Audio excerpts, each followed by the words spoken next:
Hi people, ಈ ಕ್ಲಾಸಲ್ಲಿ ನಾವು 10th standard history chapter 2 the extension of British rule ಈ ಲೆಸನ್ನ ಮಾಡ್ತಾಯಿದ್ದೀನಿ. ನೋಡಿ, ಪ್ರೀವಿಯಸ್ ಕ್ಲಾಸಲ್ಲಿ ಅಡ್ವೆಂಟ್ ಆಫ್ ಯುರೋಪಿಯನ್ಸ್ ಟು ಇಂಡಿಯಾದಲ್ಲಿ ಯುರೋಪಿಯನ್ಸ್ ಯಾವ ರೀತಿ ಫುಟ್ ಹೋಲ್ಡ್ ಕಂಡುಕೊಂಡು, ಅಂದರೆ ಅವ್ರು ಯಾವ ರೀತಿ ಕಾಲೂರಿದ್ರು ಇಂಡಿಯಾದಲ್ಲಿ ಅಂತೆಲ್ಲ ಅದ್ರ ಬಗ್ಗೆ ಎಲ್ಲ ನೋಡ್ತಾ ಇದ್ವಿ. ಇದರಲ್ಲಿ ಅವ್ರು ಫಸ್ಟ್ ಸ್ಟೆಪ್ ಆಯಿತು ಲಾಸ್ಟ್ ಚಾಪ್ಟ್ರಲ್ಲಿ. ಈಗ ಸೆಕೆಂಡ್ ಸ್ಟೆಪ್ ಯಾವ ಥರ ಇಟ್ಟರು, ಎಕ್ಸ್ಟೆಂಡ್ ಯಾವ ಥರ ಮಾಡಿಕೊಂಡ್ರು ಸ್ವಲ್ಪ ಅಂದ್ಬಿಟ್ಟು ನೋಡೋಣ.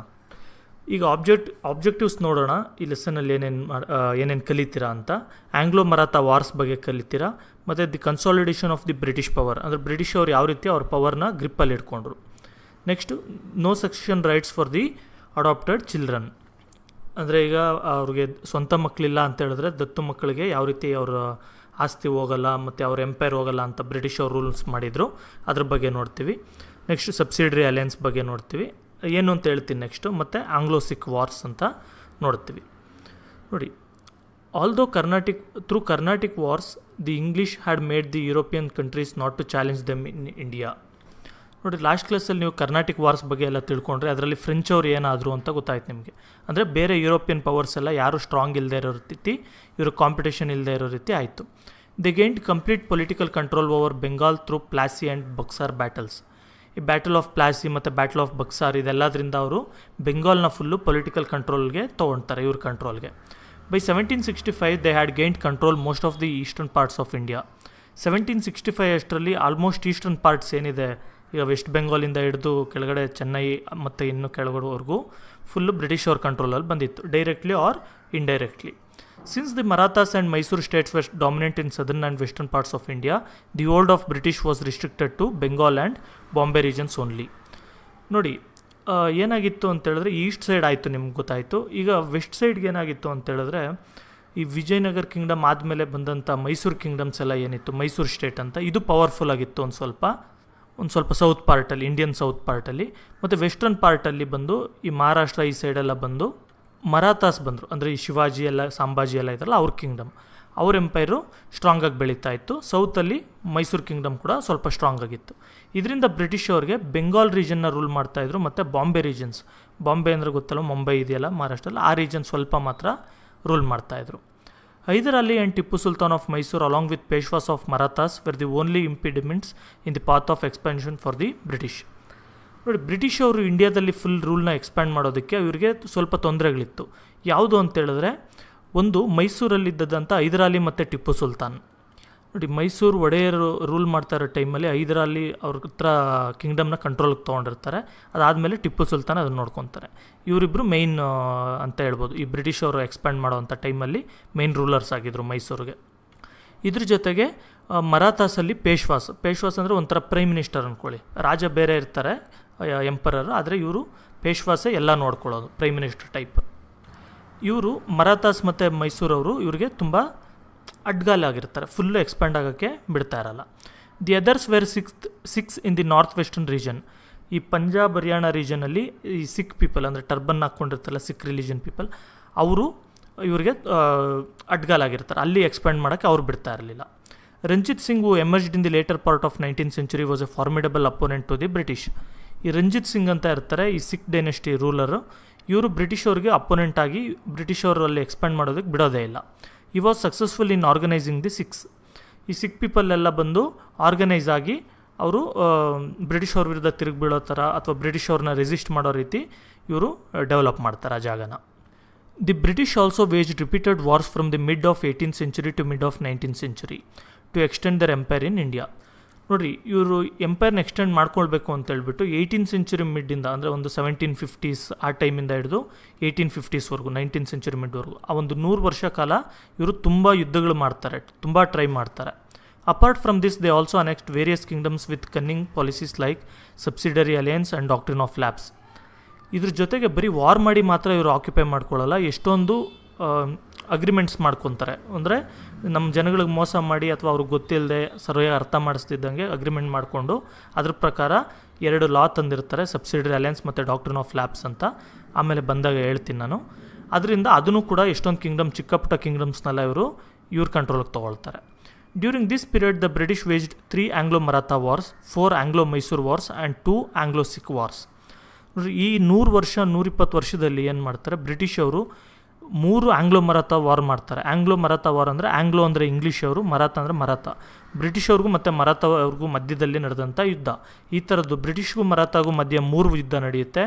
ಮತ್ತು ಆಂಗ್ಲೋ ಮೈಸೂರು ವಾರ್, ಬ್ರಿಟಿಷವ್ರಿಗೂ ಮತ್ತು ಮೈಸೂರು, ಇದರಲ್ಲಿ ಟಿಪ್ಪು ಸುಲ್ತಾನ್ ಅವ್ರ ಮಧ್ಯೆ ಬಂದು 4 ಯುದ್ಧ ನಡೆಯುತ್ತೆ. ಮತ್ತು 2 ಆಂಗ್ಲೋ ಸಿಖ್ ವಾರ್, ಅಂದರೆ ಬ್ರಿಟಿಷವ್ರಿಗೂ ಮತ್ತು ಸಿಖ್ ಕಿಂಗ್ಡಮ್ ಏನಿತ್ತು ಅವ್ರಿಗೂ ಮಧ್ಯೆ 2 ಯುದ್ಧ ನಡೆಯುತ್ತೆ. ಇಷ್ಟು ದೊಡ್ಡ ದೊಡ್ಡ ಯುದ್ಧಗಳು ನಡೆಯುತ್ತೆ. Since the Anglo Mysore wars discussed in unit 4 year we shall understand the wars of British with Marathas and ಸಿಖ್ಸ್. ನೋಡಿರಿ, ಇಂಗ್ಲೀಷವ್ರಿಗೂ ಮತ್ತು ಮೈಸೂರು, ಇದರಲ್ಲಿ ಮತ್ತು ಟಿಪ್ಪು ಸುಲ್ತಾನ್ ಇವ್ರ ಮಧ್ಯೆ ನಡೆದಿದ್ದಂಥ ವಾರ್ ನಾವು ಚಾಪ್ಟರ್ 4ಅಲ್ಲಿ ಫುಲ್ ಡೀಟೇಲಾಗಿ ಡಿಸ್ಕಸ್ ಮಾಡೋಣ. ಇಲ್ಲಿ ಬಂದು ಈ ಚಾಪ್ಟರಲ್ಲಿ ನಾವು ಅದ್ರ ಬಗ್ಗೆ ಏನು ಹೋಗೋದು ಬೇಡ, ಬರೀ ಮರಾಠಾಸು, ಸಿಖ್ಸ್ ಮತ್ತು ಬ್ರಿಟಿಷ್ ಮಧ್ಯೆ ಇವ್ರ ಮಧ್ಯೆ ಏನೇನು ಕಾನ್ಫ್ಲಿಕ್ಟ್ ಇತ್ತು ಇದ್ರ ಬಗ್ಗೆ ಮಾತ್ರ ನೋಡೋಣ. ಓಕೆ, ಈಗ ಇಂಟ್ರಡಕ್ಷನ್ ಆಯಿತು. ಲಾಸ್ಟ್ ಚಾಪ್ಟ್ರಲ್ಲಿ ಕರ್ನಾಟಿಕ್ ವಾರ್ಸ್ ಏನು ಅದ್ರದ್ದಾಯಿತು. ಮತ್ತು ಈ ಚಾಪ್ಟರಲ್ಲಿ ಏನೇನು ನಡೆಯುತ್ತೆ, ಏನೇನು ತಿಳ್ಕೊಳ್ತೀವಿ, ಮತ್ತು ಮರಾಠಾಸ್ ಅಂದರೆ ಯಾರು, ಮೈಸೂರು ಅಂದರೆ ಯಾರು, ಸಿಖ್ ಅಂದರೆ ಎಂಪೈರ್ ಅಂದರೆ ಅದ್ಯಾವುದು, ಇದ್ರ ಬಗ್ಗೆ ಎಲ್ಲ ನಾವು ನೋಡಿದ್ವಿ. ಮತ್ತು ನಾನು ಹೇಳಿದೆ, ಬ್ರಿಟಿಷವ್ರು ಬಂದು ಮರಾಠಾಸ್ ಜೊತೆ, ಮೈಸೂರವ್ರ ಜೊತೆ ಮತ್ತು ಸಿಖ್ ಪೀಪಲ್ ಜೊತೆ ಅವ್ರ ಜೊತೆ ಎಲ್ಲ ಯುದ್ಧ ಮಾಡ್ತಾರೆ ಅಂತಂದ್ಬಿಟ್ಟು ನಿಮಗೆ ಗೊತ್ತು. ಈಗ ಒಂದೊಂದೇ ನೋಡೋಣ. ಮೊದಲು ಆಂಗ್ಲೋ ಮರಾಠ ವಾರ್ಸ್ ಬಗ್ಗೆ ನೋಡೋಣ. ಇಲ್ಲಿ 4 ಯುದ್ಧ ನಡೆಯುತ್ತೆ ಅಂತೇಳಿ, 3 ಯುದ್ಧ ನಡೆಯುತ್ತೆ ಅಂತ ಹೇಳಿದ್ನಲ್ಲ.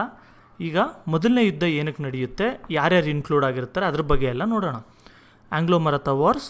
First Anglo Maratha war 1775 to 1782. ನೋಡಿ, ಹತ್ತತ್ರ 7-8 ವರ್ಷ ಯುದ್ಧ ನಡೆಯುತ್ತೆ. The Marathas installed Shah Alam the second back on the throne of Mughal empire in Delhi. ನೋಡಿರಿ, ಈ ಟೈಮಲ್ಲಿ ಏನಾಗಿರುತ್ತೆ, 1775 ನಾವೆಲ್ಲ ಕೇಳ್ತಾ ಇರ್ತೀವಲ್ಲ, ಅಕ್ಬರ್, ಬಾಬರ್, ಈ ಥರ ಎಲ್ಲ ಮೊಘಲ್ ಎಂಪೈರ್ ಅಂತ ಕೇಳಿರ್ತೀರಲ್ಲ. ಆ ಮೊಘಲ್ ಎಂಪೈರ್ ತುಂಬ ವೀಕ್ ಆಗಿರುತ್ತೆ. ತುಂಬ ವೀಕ್ ಆಗಿಬಿಟ್ಟು ಏನು ಸಿಚುವೇಶನ್ಗೆ ಬಂದಿರ್ತಾರೆ ಅಂದರೆ, ಮರಾಠಾಸ್ ಇಂಡೈರೆಕ್ಟ್ಲಿ ರೂಲ್ ಮಾಡ್ತಾ ಇರ್ತಾರೆ. ಅಂದರೆ ಮೊಘಲ್ ಎಂಪರರ್ ಯಾರು ಆಗಿರಬೇಕು ಅಂತೇಳ್ಬಿಟ್ಟು ಮರಾಠ ಪೇಶ್ವಾ ಡಿಸೈಡ್ ಮಾಡ್ತಾ ಇರ್ತಾರೆ. ಈ ರೀತಿ ಆಗೋಗಿರುತ್ತೆ ಆ ಟೈಮ್ ಅಷ್ಟರಲ್ಲಿ.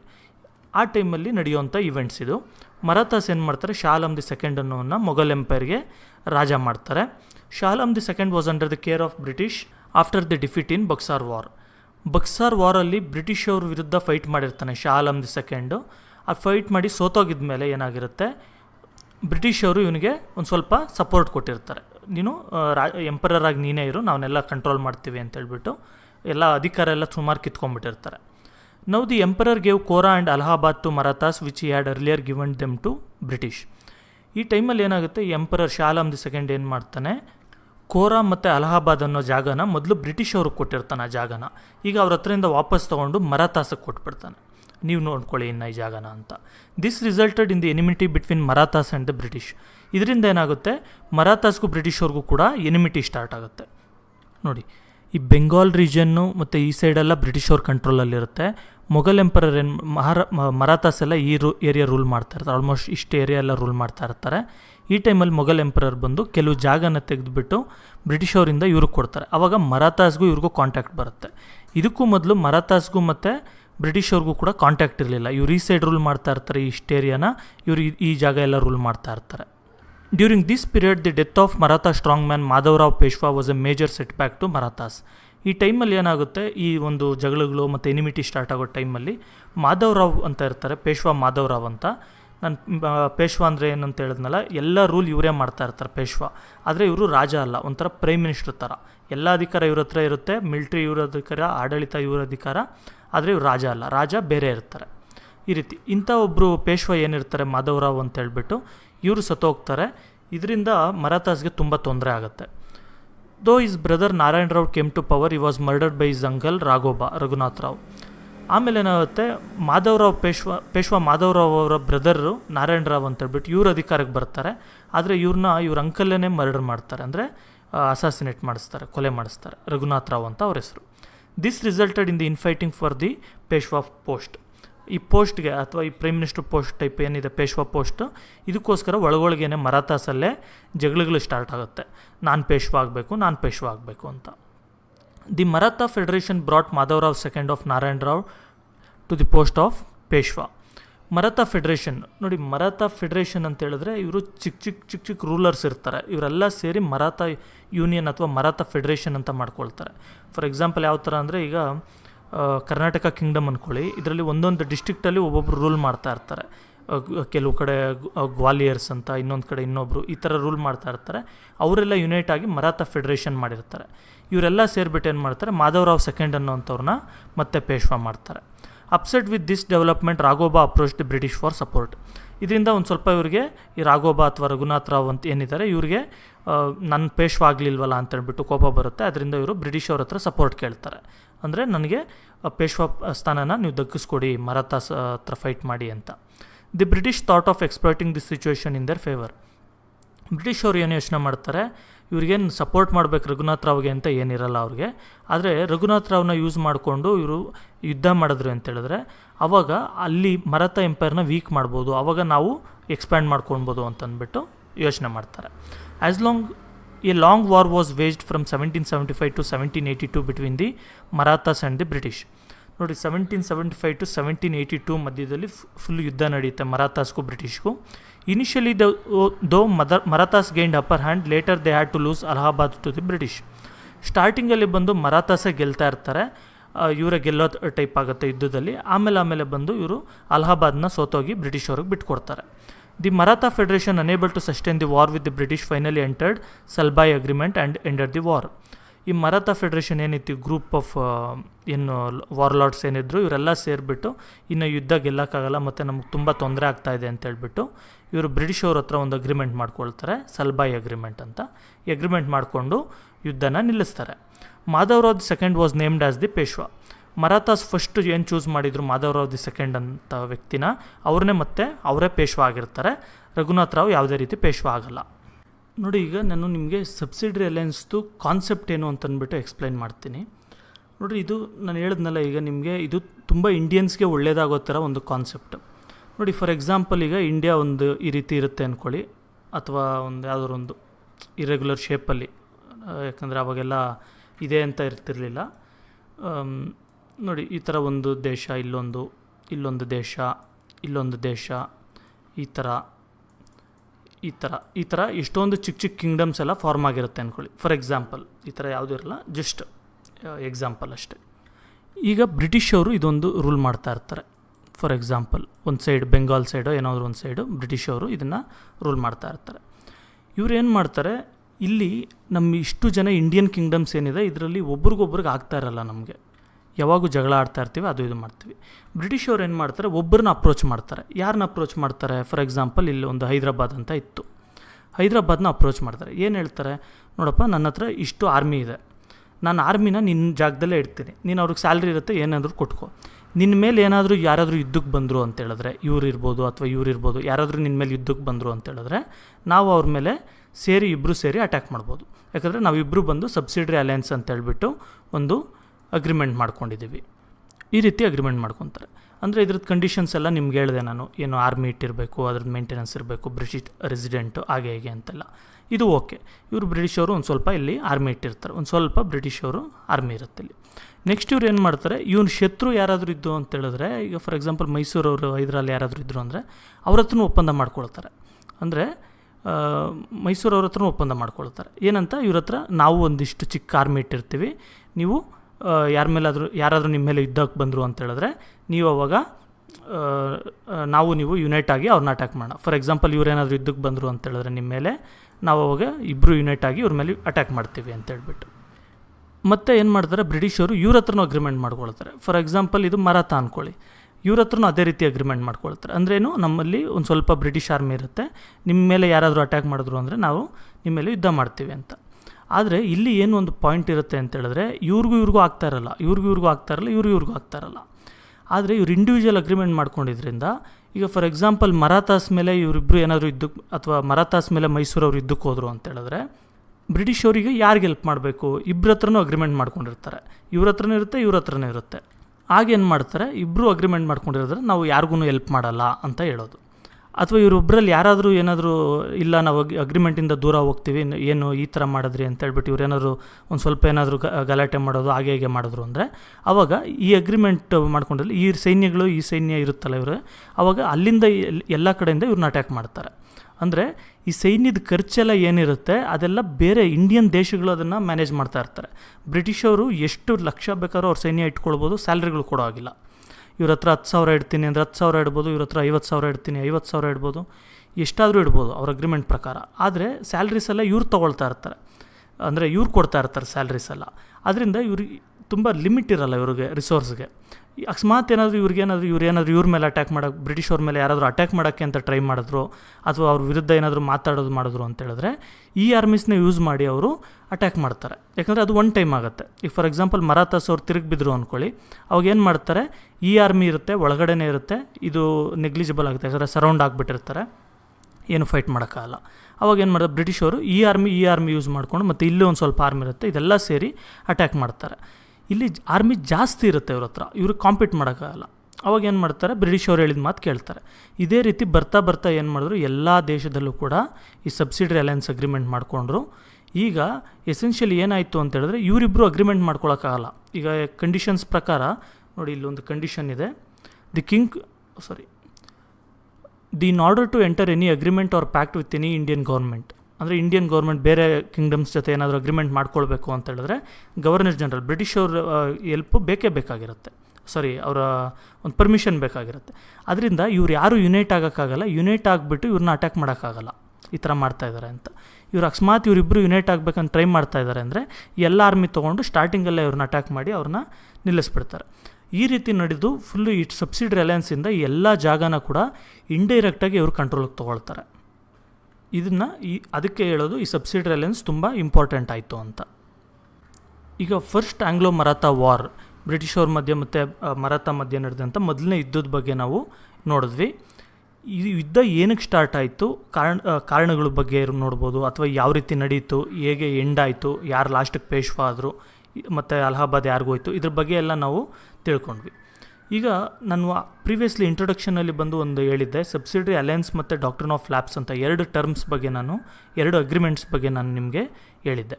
ಅದ್ರ ಬಗ್ಗೆ ಇವಾಗ ಒಂದನ್ನ ನೋಡೋಣ, ಸಬ್ಸಿಡರಿ ಅಲಯನ್ಸ್ ಬಗ್ಗೆ ನೋಡೋಣ. ಈಗ ನೋಡಿ, ಲಾರ್ಡ್ ವೆಲೆಸ್ಲಿ ಅಂತ ಹೇಳ್ಬಿಟ್ಟು ಇವರು 1798 1805ವರೆಗೂ ಇಂಡಿಯಾದಲ್ಲಿರ್ತಾರೆ. ಇವರೇನೇ ಈ ಸಬ್ಸಿಡರಿ ಅಲಯನ್ಸ್ ಅನ್ನೋ ಒಂದು ಅಗ್ರಿಮೆಂಟ್ನ ತರೋದು. ನೋಡೋಣ. The expansion of the British Empire took place in a larger pace after the arrival of Lord Wellesley as the Governor General of India. ನಾನು 9th ಸ್ಟ್ಯಾಂಡರ್ಡಲ್ಲೆಲ್ಲ ನಿಮ್ಗೆ ಹೇಳಿರ್ತೀನಿ ಏನು ಗವರ್ನರ್ ಅಂದರೆ ಏನು, ಗವರ್ನರ್ ಜನರಲ್ ಅಂದರೆ ಏನು ಅಂತ. ಆ ವಿಡಿಯೋಸ್ ರೆಫರ್ ಮಾಡಿ ನೋಡಿ. ಲಾರ್ಡ್ ವೆಲೆಸ್ಲಿ ಗವರ್ನರ್ ಜನರಲ್ ಆಗಿ ಇಂಡಿಯಾಗೆ ಅಪಾಯಿಂಟ್ ಆದಮೇಲೆ ಬ್ರಿಟಿಷ್ ಎಂಪೈರು ತುಂಬ ಎಕ್ಸ್ಪ್ಯಾಂಡ್ ಆಗೋಕ್ಕೆ ಸ್ಟಾರ್ಟ್ ಆಯಿತು. ಜಾಸ್ತಿ ಏರಿಯಾಗಳನ್ನ ಇವರು ಅಂಡರ್ಗೆ ತೊಗೊಳಕ್ಕೆ ಸ್ಟಾರ್ಟ್ ಆಯಿತು. By this time, the powerful states of Marathas and Mysore had become weak and the expansion was easier. ನೋಡಿ, ಈ ಟೈಮಲ್ಲಿ ಏನಾಗಿರುತ್ತೆ ಅಂದರೆ, ಈ ಒಂದು 1750s to 1850 ಟೈಮಲ್ಲಿ ಬಂದು ಮರಾಠಾಸು ಮತ್ತು ಮೈಸೂರವರು ತುಂಬ ವೀಕ್ ಆಗಿ ಹೋಗಿರ್ತಾರೆ. ತುಂಬ ಪವರ್ನೆಲ್ಲ ಕಳ್ಕೊಂಡಿರ್ತಾರೆ ಅವರು ಯುದ್ಧಗಳು ಮಾಡಿ. ಇದರಿಂದ ಬ್ರಿಟಿಷ್ ಅವರು ಎಕ್ಸ್ಪ್ಯಾಂಡ್ ಆಗೋಕ್ಕೆ ತುಂಬ ಈಸಿ ಆಗಿಬಿಡುತ್ತೆ. Lord Wellesley followed 3 policies to expand the British empire in India. British ಎಂಪೈರ್ನ ಎಕ್ಸ್ಪ್ಯಾಂಡ್ ಮಾಡೋದಕ್ಕೆ ಇವ್ರು ಏನು ಮಾಡಿದ್ರು, 3 ಪಾಲಿಸೀಸ್ನ ಫಾಲೋ ಮಾಡಿದ್ರು. ಅದೇನು ಅಂತ ಹೇಳಿದ್ರೆ, ಮೊದಲನೇದು ಬಂದು ಸಬ್ಸಿಡರಿ ಅಲಯನ್ಸ್ ಅಂತ ಹೇಳ್ಬಿಟ್ಟು, ಆಮೇಲೆ waging war against new states and administering the states directly that were under the control of the British. ಅಂದರೆ ಒಂದು ಸಬ್ಸಿಡರಿ ಅಲಯನ್ಸ್ ಅಂತ, ಇನ್ನೊಂದು ಹೊಸ ಸ್ಟೇಟ್ಸ್ ಅಂದರೆ ಬೇರೆ ಕಿಂಗ್ಡಮ್ಸ್ ಏನಿರುತ್ತೆ ರಾಜ್ಯಗಳು, ಅದ್ರ ಮೇಲೆ ಯುದ್ಧ ಮಾಡಬೇಕು ಅಂತ, ಮತ್ತು ಇನ್ನೊಂದು ಬ್ರಿಟಿಷ್ ಅವ್ರ ಅಂಡರಲ್ಲಿರೋಂಥ ಈ ಒಂದು ಏನು ಜಾಗಗಳಿರುತ್ತೆ. ಫಾರ್ ಎಕ್ಸಾಂಪಲ್ ಬ್ರಿಟಿಷ್ ಅವ್ರ ಅಂಡರಲ್ಲಿ ಬೆಂಗಾಲ್ ಕೆಲವು ರೀಜನ್ ಇರುತ್ತೆ.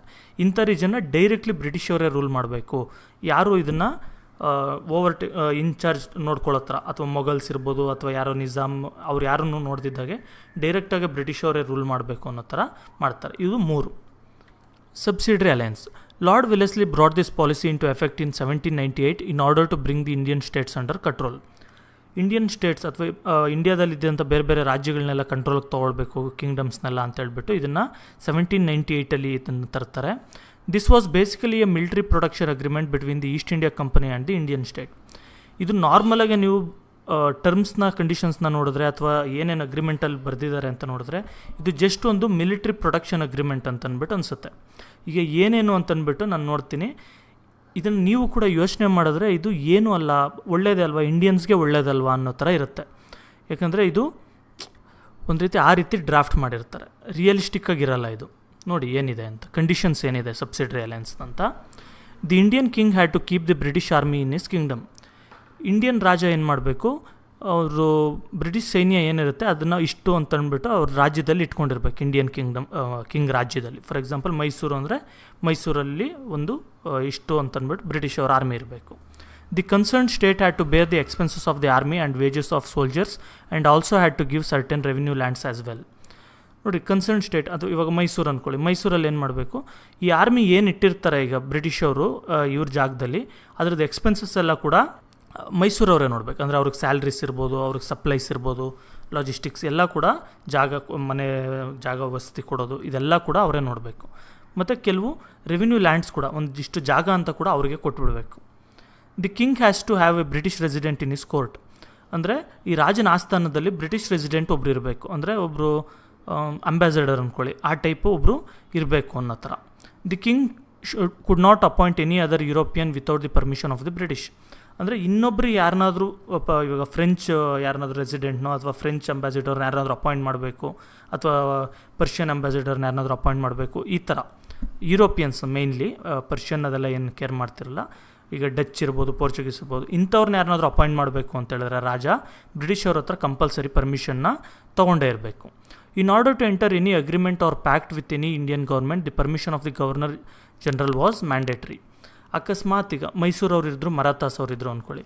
ಮೈಸೂರವರು ಮರಾಠಾಸ್ ಅವರು ಏನಾದರೂ ಅಗ್ರಿಮೆಂಟ್ ಮಾಡ್ಕೊಳ್ಬೇಕು ಅಂದರೆ, ಅಥವಾ ಏನಾದರೂ ಒಪ್ಪಂದ ಮಾಡ್ಕೊಳ್ಬೇಕು ಅಂತ ಹೇಳಿದ್ರೆ, ಅವಾಗ ಬ್ರಿಟಿಷ್ ಗವರ್ನರ್ ಜನರಲ್ ಒಪ್ಪಂದ ಅಂದರೆ ಅವರು ಪರ್ಮಿಷನ್ ತೊಗೊಂಡೇ ಇರಬೇಕಾಗಿತ್ತು. ಅಂದರೆ ಇವಾಗ ಲಾರ್ಡ್ ವೆಲೆಸ್ಲಿ ಇರ್ಬೋದು ಅಥವಾ ಇನ್ನೊಬ್ರು ಇರ್ಬೋದು, ಇವ್ರ ಪರ್ಮಿಷನ್ ತೊಗೊಂಡ್ರೆ ಮಾತ್ರ ಅವರು ಅಗ್ರಿಮೆಂಟ್ ಮಾಡ್ಕೊಳ್ಳೋಕ್ಕೆ ready. In return all of this services the company would offer protection to the state from any internal or external aggression. ನೋಡಿರಿ, ಈ ಎಲ್ಲ ಸರ್ವಿಸಸ್ಸು ಕೊಡ್ತಾ ಇರ್ತಾರಲ್ಲ, ಈಗ ಮೈಸೂರು ಕಿಂಗ್ಡಮ್ ಅವರು ಈ ಥರ ಎಲ್ಲ ಕೊಡ್ತಾಯಿದ್ರು ಅಂತೇಳಿದ್ರೆ, ಆರ್ಮಿ ಇಟ್ಕೊಳ್ಳೋದು, ಅವ್ರಿಗೆ ಸ್ಯಾಲ್ರಿ ಕೊಡೋದು ಇದೆಲ್ಲ ಅಂತೇಳಿದ್ರೆ, ಅವ್ರು ಏನು ಮಾಡೋರು, ಬೇರೆ ಸ್ಟೇಟ್ ಅವ್ರು ಏನಾದರೂ ಇವ್ರ ಮೇಲೆ ಅಟ್ಯಾಕ್ ಮಾಡಿದ್ರು ಅಂತೇಳಿದ್ರೆ, ಅಥವಾ ಬೇರೆಯವ್ರು ಏನಾದರೂ ಇವ್ರಿಗೆ ತೊಂದರೆ ಕೊಡೋದು ಮಾಡಿದ್ರು ಅಂದರೆ, ಅಕಸ್ಮಾತ್ ಒಳಗಡೆ ಜನ ಏನಾದರೂ ಇವರಿಗೆ ಮೈಸೂರು ವಿರುದ್ಧ ಅಥವಾ ಮರಾಠ ವಿರುದ್ಧ ತಿರುಗಿ ಬಿದ್ದರು ಅಂದರೆ, ಆಗ ಬ್ರಿಟಿಷವರು ಅಲ್ಲಿಟ್ಟಿರೋ ಆರ್ಮಿಯಿಂದ ಇವ್ರಿಗೆ ಹೆಲ್ಪ್ ಮಾಡ್ತಾರೆ. The British could place Indian state under their control through this policy and maintenance of the army became easy. ನೋಡಿ, ಬ್ರಿಟಿಷವ್ರು ಏನು ಮಾಡಿದ್ರು, ಈ ಥರ ಇಂಡಿಯನ್ ಸ್ಟೇಟ್ ಜೊತೆ ಅಗ್ರಿಮೆಂಟ್ ಮಾಡಿಕೊಂಡು ಈ ರೀತಿ ಅವರು ಒಂದು ಪಾಲಿಸಿ ಕ್ರಿಯೇಟ್ ಮಾಡಿ ಆರ್ಮಿ ಮೇಂಟೆನೆನ್ಸು ತುಂಬ ಈಸಿ ಆಗುತ್ತೆ ಬ್ರಿಟಿಷವ್ರಿಗೆ. The Indian states were subjected severe economic exploitation. Indian ಸ್ಟೇಟ್ಗೆ ತುಂಬ ಎಕನಾಮಿಕಲಿ ಎಕ್ಸ್ಪ್ಲಾಯ್ಟ್ ಆಗ್ತಾ ಇರ್ತಾರೆ. ಅಂದರೆ ಎಲ್ಲ ಖರ್ಚು ಇವ್ರಿಗೆ ಬೀಳ್ತಾ ಇರೋದು. ಮತ್ತು ಇವರು ಯುರೋಪಿಂದ ಕರ್ಕೊಂಬಂದಿರೋಂಥ ಜನಗಳಿಗೆ ಅಥವಾ ಸೋಲ್ಜರ್ಸ್ಗೆ ತುಂಬ ಸ್ಯಾಲ್ರೀಸ್ ಜಾಸ್ತಿ ಕೊಡಬೇಕಾಗತ್ತೆ, ಮೇಂಟೆನೆನ್ಸ್ ಜಾಸ್ತಿ ಇರುತ್ತೆ, ಮತ್ತು ಅವ್ರಿಗೆ ಇರೋಕ್ಕೆ ಜಾಗ ಕೊಡಬೇಕು, ಅವೆಲ್ಲ ತುಂಬ ಕಾಸ್ಟ್ ಜಾಸ್ತಿ ಆಗ್ತಾ ಇರುತ್ತೆ. The Hyderabad state was the first state to enter this agreement. ಈ ಅಗ್ರಿಮೆಂಟ್ಗೆ ಫಸ್ಟ್ ಎಂಟರ್ ಆಗೋದು ಬಂದು Hyderabad state. Later Mysore, Awadh, Thanjavur, Maratha, Poona, Berar, Gwalior and other states enter this agreement.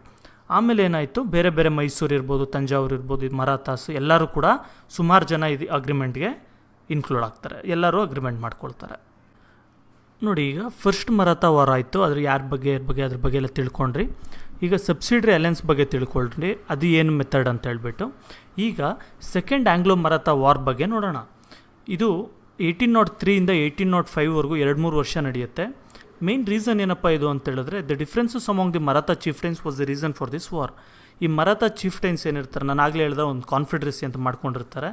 ಒಂದು ಬೆಂಗಳೂರು ಒಬ್ಬರು ರೂಲ್ ಮಾಡ್ತಾ ಇರ್ತಾರೆ, ರಾಮನಗರ ಒಬ್ಬರು, ಈ ಥರ ರೂಲ್ ಮಾಡ್ತಾ ಇರ್ತಾರೆ ಪವರ್ಫುಲ್ ಫ್ಯಾಮಿಲೀಸು. ಇವರೆಲ್ಲ ಸೇರಿ ಮರಾಠಾ ಕಾನ್ಫೆಡ್ರೆಸಿ ಅಂತ ಮಾಡಿರೋದು. ಅವ್ರ ಮಧ್ಯೆ ಒಬ್ಬರಿಗೆ ಜಗಳ ಸ್ಟಾರ್ಟ್ ಆಗುತ್ತೆ. An enmity break out between Yashwantrao Holkar family and Daulat of Scindia family along with Peshwa Balajirao the second. ನೋಡಿ, ಯಶವಂತರಾವ್ ಹೋಲ್ಕರ್ಗೂ ಒಂದು ಕಡೆ, ಅಥವಾ ಯಶವಂತರಾವ್ ಅಂತ ಹೆಸರು, ಹೋಲ್ಕರ್ ಅನ್ನೋದು ಫ್ಯಾಮಿಲಿ ಹೆಸರು. ಇಲ್ಲಿ ಗೌಡ, ನಾಯ್ಡು ಅಂತೆಲ್ಲ ಬರುತ್ತಲ್ಲ, ಆ ರೀತಿ. ಈ ಯಶವಂತರಾವ್ ಹೋಲ್ಕರ್ ಒಂದು ಕಡೆ, ದೌಲತ್ ರಾವ್ ಆಫ್ ಸಿಂಧಿಯಾ ಆ ಕಡೆ ಒಂದು ಕಡೆ, ಅವರು ಮತ್ತು ಪೇಶ್ವಾ ಬಾಲಾಜಿರಾವ್ ಇವರಿಬ್ಬರು ಸೇರಿ ಒಂದು ಕಡೆ. ಈ ಥರ ಒಂದು ಎನಿಮಿಟಿ ಸ್ಟಾರ್ಟ್ ಆಗಿಬಿಡುತ್ತೆ.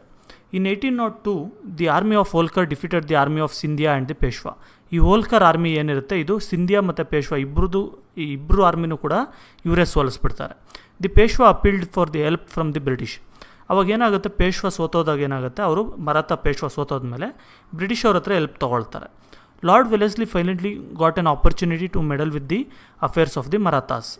ಇದರಿಂದ ಏನಾಗುತ್ತೆ, ಲಾರ್ಡ್ ವೆಲೆಸ್ಲಿಗೆ ಒಂದು ಆಪರ್ಚುನಿಟಿ ಸಿಗುತ್ತೆ. ಮರಾಠಾಸಲ್ಲೇ ಜಗಳ ಸ್ಟಾರ್ಟ್ ಆಯ್ತಲ್ಲ, ಇದನ್ನು ನಾನೇನಾದರೂ ಮಾಡಿ ನನಗೆ ಉಪಯೋಗ ಆಗೋ ಥರ ಯೂಸ್ ಮಾಡ್ಕೊಳ್ಬೇಕು ಅಂತ. The Peshwa entered the subsidiary alliance system by accepting the treaty of ಬ್ಯಾಸೈನ್.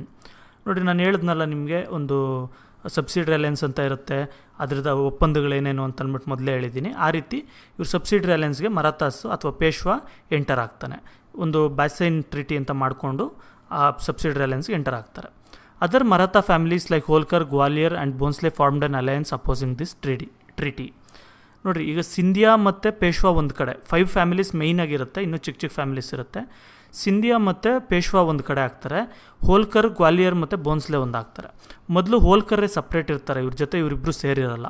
ಆದರೆ ಆಮೇಲೆ ಇವರು ಟ್ರೀಟಿ ಮಾಡ್ಕೊಂಡ್ಮೇಲೆ ಏನಾಗುತ್ತೆ, ಗ್ವಾಲಿಯರ್, ಬೋನ್ಸ್ಲೆ ಇವರು ಇಬ್ಬರು ಸೇರಿ ಹೋಲ್ಕರ್ ಜೊತೆ ಸೇರ್ಕೊತಾರೆ. ಇವ್ರು 3 ಜನ ಒಂದು ಅಲಯನ್ಸ್ ಫಾರ್ಮ್ ಮಾಡ್ಕೊತಾರೆ. ಈ ಟ್ರೀಟಿ ತಪ್ಪು, ಇದು ಸಬ್ಸಿಡ್ರಿ ಅಲಯನ್ಸ್ ಏನಕ್ಕಿರಬೇಕು ಅಂತ. Lord Wellesley defeated the armies of various Maratha families from 1803 to 1805. Lord Wellesley ಏನು ಮಾಡ್ತಾರೆ, ಇವ್ರ ಹತ್ರ ಒಂದು ಸ್ವಲ್ಪ ಅಡ್ವಾನ್ಸ್ಡ್ ವೆಪನ್ಸ್ ಎಲ್ಲ ಇರುತ್ತೆ ಆ ಟೈಮಲ್ಲಿ. ಇದರಿಂದ ಏನು ಮಾಡ್ತಾರೆ, 1803 1805ವರೆಗೂ ಈ ಬೇರೆ ಹೋಲ್ಕರು, ಗ್ವಾಲಿಯರ್ ಇವ್ರ ಆರ್ಮಿಗಳೆಲ್ಲ ಏನಿರುತ್ತೆ ಅದೆಲ್ಲದನ್ನು ಸೋಲಿಸ್ತಾರೆ. But his battle thirstiness increase the financial burden on the company. ಈ ಲಾರ್ಡ್ ವೆಲೆಸ್ಲಿ ಇವ್ರನ್ನ ನೋಡಿ, ಮರಾಠಾಸ್ ಬಂದು ವೀಕ್ ಅಲ್ಲ. ಮರಾಠಾಸು 5ರಲ್ಲಿ 3 ಜನ ಒಂದು ಕಡೆ, 2 ಒಂದು ಕಡೆ ಹೋಗಿದ್ರು ಕೂಡ ಈ 3 ಜನ ತುಂಬ ಸ್ಟ್ರಾಂಗ್ ಇರ್ತಾರೆ. ಇವ್ರನ್ನ ಸೋಲ್ಸೋದು ಅಷ್ಟು ಈಸಿ ಅಲ್ಲ, ಯಾಕಂದರೆ ಇವ್ರು ಅಡಾಪ್ಟ್ ಮಾಡ್ಕೊಳ್ಳೋಂಥ ಇವ್ರ ಹತ್ರ ವೆಪನ್ಸ್ ತುಂಬ ಅಡ್ವಾನ್ಸ್ ಇಲ್ಲದೆ ಇರ್ಬೋದು. ಆದರೆ ಇವರು ಸ್ಟ್ರಾಟಜಿ ತುಂಬ ಇದಿರುತ್ತೆ, ಮತ್ತು ಇವರು ತುಂಬ ಯುದ್ಧದಲ್ಲಿ ತುಂಬ ಎಕ್ಸ್ಪೀರಿಯನ್ಸ್ ಇರುತ್ತೆ ಇವ್ರಿಗೆಲ್ಲ. ಇದರಿಂದ ಇವರು ಅಷ್ಟು ಈಸಿಯಾಗಿ ಸೋಲಲ್ಲ. ಇದರಿಂದ ಏನಾಗುತ್ತೆ, ಕಂಪನಿಗೆ, ಬ್ರಿಟಿಷ್ ಈಸ್ಟ್ ಇಂಡಿಯಾ ಕಂಪನಿಗೆ ತುಂಬ ದುಡ್ಡು ಖರ್ಚಾಗ್ತಾ ಇರುತ್ತೆ. On being criticised for this policy, Lord Wellesley resigned from his post and return to England. ಇದರಿಂದ ಏನಾಗುತ್ತೆ, ಎಷ್ಟೊಂದು ಜನ ಈಗ ಅಲ್ಲೂ ಕೂಡ ಪೊಲಿಟಿಷಿಯನ್ಸ್ ಇರ್ತಾರೆ. ಇಂಗ್ಲೆಂಡ್ ಬಂದು ರಾಜರಾಳ್ವಿಕೆ ಹೆಸರಿಗೆ ಮಾತ್ರ ಇದ್ದರೂ ಕೂಡ ಎಲ್ಲ ಪೊಲಿಟಿಷಿಯನ್ಸೇ ರೂಲ್ ಮಾಡೋದು, ಡೆಮೋಕ್ರಸಿ ಥರ ಹಳೆ ಕಾಲದಿಂದನೂ. ಇದರಿಂದ ಏನಾಯಿತು, ಅಲ್ಲಿ ಜನಗಳೆಲ್ಲ ಬಂದು, ಪೊಲಿಟಿಷಿಯನ್ಸ್ ಎಲ್ಲ ಬಂದು ಈ ಥರ ಮಾಡ್ತಾಯಿದ್ದಾರೆ, ಇಷ್ಟೊಂದು ಖರ್ಚಾಗ್ತಾಯಿದೆ, ಹಾಗೆ ಹೀಗೆ ಅಂತೆಲ್ಲ ಅಲ್ಲಿ ಪೊಲಿಟಿಷಿಯನ್ಸು ಹೇಳ್ತಾ ಇರ್ತಾರೆ. ಮತ್ತು ಇವ್ರ ಕಂಪನಿ ಹಿರಿಯ ಅಧಿಕಾರಿಗಳಿರ್ತಾರಲ್ಲ ಅವರು ಹೇಳ್ತಾ ಇರ್ತಾರೆ. ಇದರಿಂದ ಲಾರ್ಡ್ ವೆಲೆಸ್ಲಿ ಏನು ಮಾಡ್ತಾರೆ, ರಿಸೈನ್ ಮಾಡಿಬಿಟ್ಟು ಅವ್ರ ಪೋಸ್ಟ್ಗೆ ವಾಪಸ್ ಇಂಗ್ಲೆಂಡ್ಗೆ ಹೋಗ್ಬಿಡ್ತಾರೆ. ಇದರಿಂದ ಸೆಕೆಂಡ್ ಆಂಗ್ಲೋ ಮರಾಠಾ ವಾರು ಅದಷ್ಟು ಕದೆ ಎಂಡ್ ಆಗೋಗುತ್ತೆ. ನೋಡಿ, ಫಸ್ಟ್ ಆಂಗ್ಲೋ ಮರಾಠಾ ವಾರ್ ಆಯಿತು, ಸೆಕೆಂಡ್ ಆಂಗ್ಲೋ ಮರಾಠಾ ವಾರ್ ಆಯಿತು, ಮತ್ತು ಸಬ್ಸಿಡ್ರಿ ಅಲಯನ್ಸ್ ಹೇಳಿದೆ ನಾನು. ಸೆಕೆಂಡ್ ಆಂಗ್ಲೋ ಮರಾಠಾ ವಾರ್ ಮೊದಲೇ ನಾನು ಸಬ್ಸಿಡ್ರಿ ಅಲಯನ್ಸ್ದು ಹೇಳಿದ್ದೆ, ಯಾಕಂದರೆ ಆ ಟರ್ಮು ಸೆಕೆಂಡ್ ಆಂಗ್ಲೋ ಮರಾಠಾ ವಾರಲ್ಲಿ ಬಂದಿದ್ದಕ್ಕೆ. ಈಗ ಸಬ್ಸಿಡ್ರಿ ಅಲಯನ್ಸಿಂದನೇ ಪ್ರಾಬ್ಲಮ್ಸ್ ಸ್ಟಾರ್ಟ್ ಆಗೋದು. ನೋಡಿ, ಈಗ ಥರ್ಡ್ ಆಂಗ್ಲೋ ಮರಾಠಾ ವಾರ್ ಬಗ್ಗೆ ನೋಡೋಣ. ಇದು 1817 ಟು 1818 ಒಂದೂವರೆ ವರ್ಷ ನಡೆಯುತ್ತೆ.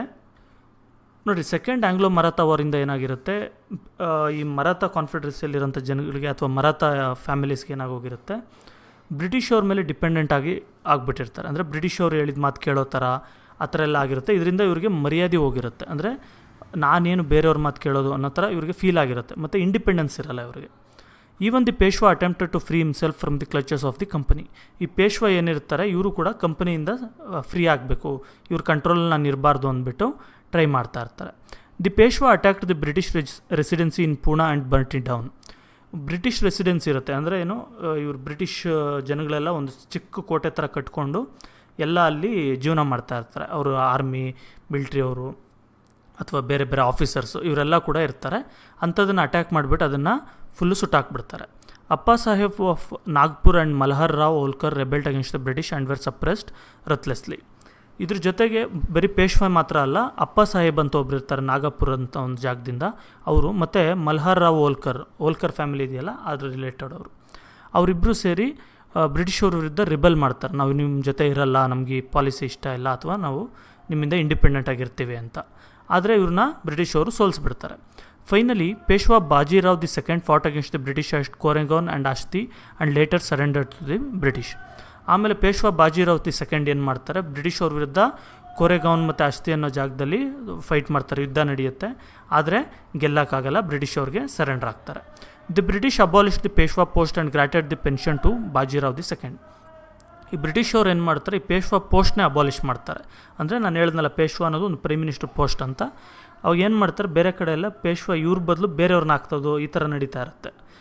ಈಗ ನಿಜಾಮ್ ಜಾಗದಲ್ಲಿ ಬೇರೆ ನಿಜಾಮ್ ಹಾಕೋದು, ನವಾಬ್ ಜಾಗದಲ್ಲಿ ಬೇರೆ ನವಾಬ್ ಹಾಕೋದು, ಆ ರೀತಿ ನಡೀತಾ ಇರುತ್ತಲ್ಲ. ಇಲ್ಲಿ ಏನು ಮಾಡ್ತಾರೆ, ಈ ಪೇಶ್ವಾ ಪೋಸ್ಟೇ ಬೇಡ, ಅಥವಾ ಈ ಪ್ರೈಮ್ ಮಿನಿಸ್ಟರ್ ಟೈಪ್ ಪೋಸ್ಟ್ ಇದೆಯಲ್ಲ ಅದು ಬೇಡವೇ ಬೇಡ ಅಂತ ಹೇಳ್ಬಿಟ್ಟು ಅದು ಕ್ಯಾನ್ಸಲ್ ಮಾಡ್ತಾರೆ. ಮಾಡಿಬಿಟ್ಟು ಬಾಜಿರಾವ್ ದಿ ಸೆಕೆಂಡ್ಗೆ ಪೆನ್ಷನ್ ಕೊಟ್ಕೊಂಡು ಹೋಗೋ ಥರ, ಅಂದರೆ ನೀನು ಇಷ್ಟು ವರ್ಷ ರೂಲ್ ಮಾಡಿದೆ, ಇವಾಗಿಂದ ವರ್ಷಕ್ಕೆ ಇಷ್ಟು ಅಂತ ಕೊಡ್ತೀವಿ, ನೀನು ಸುಮ್ಮನೆ ಇರು ಅಂತ ಹೇಳ್ಬಿಡ್ತಾರೆ. They installed Pratap Simha, the descendant of Shivaji as the ruler of Satara, A minuscule state, and named as the traditional leader of Marathas and suppress the Maratha resistance. ನೋಡಿರಿ ಇವ್ರೇನು ಮಾಡ್ತಾರೆ, ಪ್ರತಾಪ್ ಸಿಂಹ ಅಂತ ಒಬ್ಬ ವ್ಯಕ್ತಿ ಇರ್ತಾನೆ. ಇವನು ಶಿವಾಜಿ ಡಿಸೆಂಡೆಂಟ್, ಅಂದರೆ ಅವರು ಶಿವಾಜಿ ವಂಶಸ್ಥರು. ಅವ್ರನ್ನ ಒಂದು ಸತಾರ ಅನ್ನೋ ಒಂದು ಜಾಗಕ್ಕೆ ರೂಲರ್ ಮಾಡ್ತಾರೆ. ಅದೊಂದು ತುಂಬ ಚಿಕ್ಕ ಜಾಗ ಇರುತ್ತೆ. ಅಂಥ ಒಂದು ಜಾಗಕ್ಕೆ ರೂಲರ್ ಮಾಡಿಬಿಟ್ಟು ಅವ್ರನ್ನೇ ಮರಾಠಾಸ್ಗೆಲ್ಲ ಲೀಡರ್ ಅಂತ ಹೇಳ್ತಾರೆ. ಮರಾಠ ರಾಜ ಹಾಗೆ ಹೀಗೆ ಅಂತ ಹೇಳ್ಬಿಟ್ಟು ಮರಾಠ ರೆಸಿಸ್ಟೆನ್ಸ್ನ ಫುಲ್ಲಿ ಡಲ್ ಮಾಡಿಬಿಡ್ತಾರೆ. ಅಂದರೆ ಮರಾಠಾಸ್ ಎದ್ದೊಳ್ದೇ ಇರೋ ಥರ ಮಾಡಿಬಿಟ್ಟು ಎಲ್ಲ ಇವ್ರ ಕಂಟ್ರೋಲ್ಗೆ ತೊಗೊಳ್ತಾರೆ. Okay, the consolidation of the British power 1818 to 1857. ನೋಡಿ, ಬ್ರಿಟಿಷ್ ಅವ್ರು ಏನು ಮಾಡಿದ್ರು, 1818 1857ವರೆಗೂ ಕೂಡ ಇವರು ಫುಲ್ಲು ಜಾಗ ಇವರು ಏನೇನು ಆಕ್ಯುಪೈ ಮಾಡ್ಕೊಳ್ಳೋದು ಅದೆಲ್ಲ ಕನ್ಸಾಲಿಡೇಟ್ ಮಾಡ್ಕೊಳ್ಳೋಕ್ಕೆ ಮತ್ತು ಇಂಡಿಯಾ ಫುಲ್ಲು ರೂಲ್ ಮಾಡೋದಕ್ಕೆ ಮಾಡ್ಕೊಂಬಿಟ್ಟಿದ್ರು. ಆಲ್ಮೋಸ್ಟ್ ಆಲ್ ಎಲ್ಲ ಇಂಡಿಯಾ ಫುಲ್ಲು ಕೂಡ 1818 1857 ಒಳಗಡೆ ಇವ್ರ ಅಂಡರ್ಗೆ ಬಂದುಬಿಟ್ಟಿರುತ್ತೆ. They occupied major states like Sindh, Awadh and many other smaller states. ಇನ್ನೂ ಚಿಕ್ಕ ಸ್ಟೇಟ್ಸ್ ಏನೇನಿರುತ್ತೆ, ಸಿಂಧ್ ಇರ್ಬೋದು, ಆ ಥರ ಎಲ್ಲ ಅಂಥದ್ದನ್ನು ಕೂಡ ಇವರು ಆಕ್ಯುಪೈ ಮಾಡ್ಕೊಳ್ಳೋಕ್ಕೆ ಸ್ಟಾರ್ಟ್ ಮಾಡ್ತಾರೆ. ಎಲ್ಲ ಆಕ್ಯುಪೈ ಮಾಡ್ಕೊಂಡ್ಬಿಡ್ತಾರೆ. ಅಂದರೆ ರೂಲರ್ಸ್ ಅವರಿದ್ದರೂ ಕೂಡ ಜಸ್ಟ್ ಹೆಸ್ರಿಗೆ ಮಾತ್ರ ಇರ್ತಾರೆ, ಮಿಕ್ಕಿದ್ದೆಲ್ಲ ಕೂಡ ಬ್ರಿಟಿಷ್ ಅವರೇ ನೋಡೋ ಥರ.